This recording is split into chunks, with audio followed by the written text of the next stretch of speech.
Halo guys, kembali lagi di channel Otakes. Jepang merupakan negara yang maju. Banyak warganya yang hidup sejahtera di bawah kebijakan-kebijakan dari pemerintahnya. Warga Jepang terberdayakan dengan baik, sehingga jarang adanya masalah sosial. Akan tetapi dengan segala kemajuan dan kesejahteraan di negara Jepang, ternyata kemiskinan masih ada walaupun memang angkanya tidak terlalu banyak. Berikut pembahasan mengenai adakah orang miskin di negara Jepang yang dilansir dari Anibi TV. Masyarakat kelas menengah. Kemiskinan adalah suatu masalah sosial yang rendah di Jepang. Hal ini karena identitas kelas menengah yang mendominasi. Dikarenakan perkembangan ekonomi yang meningkat, agenda pemerintah untuk memerangi kemiskinan serta ketidaksetaraan tidak pernah dipertanyakan. Pemerintah tidak lagi mengumpulkan data statistik yang berhubungan dengan kemiskinan semenjak tahun 1960-an. Hingga sekarang ini, tidak ada data resmi tentang jumlah kemiskinan di Jepang. Pada pertengahan tahun 2000-an, jumlah kemiskinan di Jepang relatif adalah 15%. Mayoritas masyarakat di Jepang tidak menyadari tentang adanya kemiskinan di sekitar mereka. Kondisi sosial.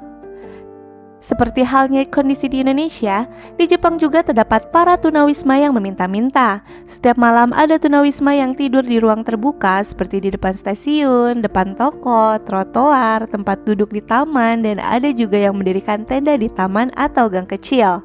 Di negara-negara di dunia, tak terkecuali di negara Jepang, kemiskinan juga bisa berujung pada kematian. Ada lebih dari 700 orang yang meninggal karena menderita kelaparan semenjak tahun 2000 yang dicatat oleh Departemen Kesehatan.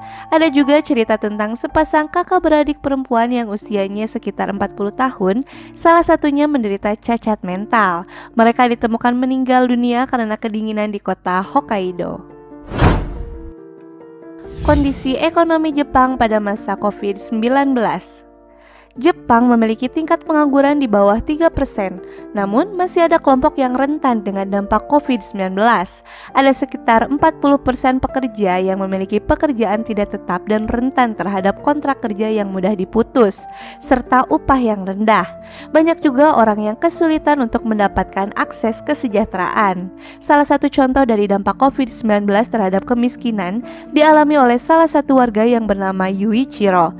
Dia dipindah dari satu kantor menuju kantor lain sebelum diberitahu jika bantuan hanya diberikan untuk mereka yang mempunyai anak.